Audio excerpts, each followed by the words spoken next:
Nous avons au niveau du Centre d'analyse des politiques économiques et sociales fait des constats que vous avez fait vous aussi certainement. Vous vous rappelez le 21 décembre 2019, au sorti d'une interview, d'un entretien avec le président Macron, le président de la Côte d'Ivoire, son Excellence Alassane Ouattara, a fait une annonce sur la naissance de l'ECO qui va remplacer les CFA. Donc nous avons fait ce constat-là. Et aujourd'hui, nous sommes dans un environnement où il y a des bisbilles avec ce qui s'est passé au Niger. Et la CEDEAO s'est déportée ou a bandé le muscle et veut même intervenir militairement au Niger. Nous avons constaté également que la façon dont le CFA est géré, c'est une monnaie coloniale et néocoloniale. Et cette monnaie-là, on veut la remplacer par une autre monnaie qui est l'ECO. Et cet ECO, en principe, après cette annonce d'ailleurs qui a été faite par le président Ouattara, le Nigeria et le Ghana avaient dénoncé un peu cette façon de procéder. Pour dire que si c'est comme ça, c'est comme si le CFA était égal à l'ECO avec un changement seulement de dénomination. Ce que les peuples africains ne veulent pas aujourd'hui. Si on doit avoir une monnaie, elle doit être une monnaie de notre souveraineté. Donc ce qui explique que nous avons mené la réflexion, parce que parmi les panélistes, il y a beaucoup qui ont toujours dénoncé les CFA comme monnaie coloniale. Donc nous allons créer le cadre de ce débat-là pour permettre aux uns aux autres de voir les enjeux d'une monnaie de souveraineté. Donc il appartiendra aux panélistes, après le débat, qu'on tire les conséquences, les conclusions. Mais nous avons fait un constat, et c'est sur la base de ce constat-là que nous avons lancé. Les critères de convergence fixés dans un cadre communautaire, 2% pour l'inflation, 10 à 5 à 15% maximum pour les taux d'inflation, etc.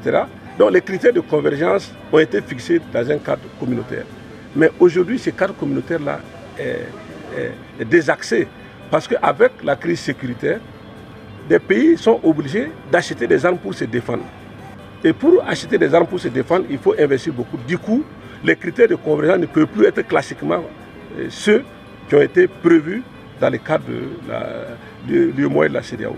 Par conséquent, les déséquilibres budgétaires vont se faire. Et vous avez vu le cas de la Grèce en Europe, où, avec la perturbation de l'économie grecque, tous les autres pays de l'Europe ont dû mettre la main à la poche pour supporter la Grèce pour s'en sortir. Donc dans le cadre de la CEDEAO et de l'UEMOA, c'est un peu ce qui nous guette.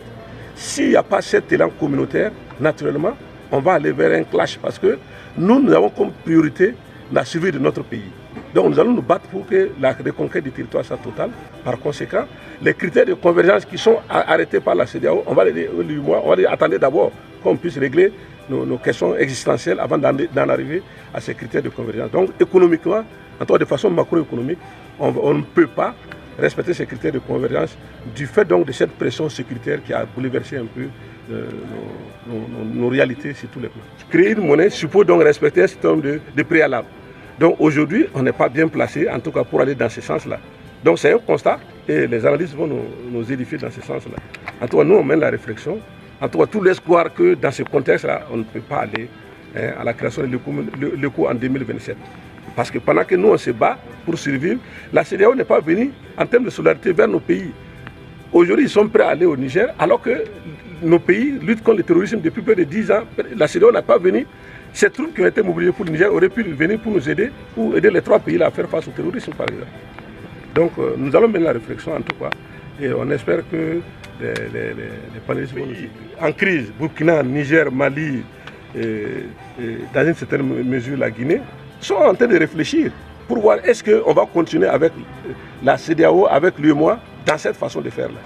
Donc, c'est des réflexions qui se mènent. Et pourquoi pas aller vers une monnaie pour ces pays-là qui vont être différentes, qui va être différente de la monnaie du CFA qu'on a. Nous avons compris que le CFA est une monnaie néocoloniale.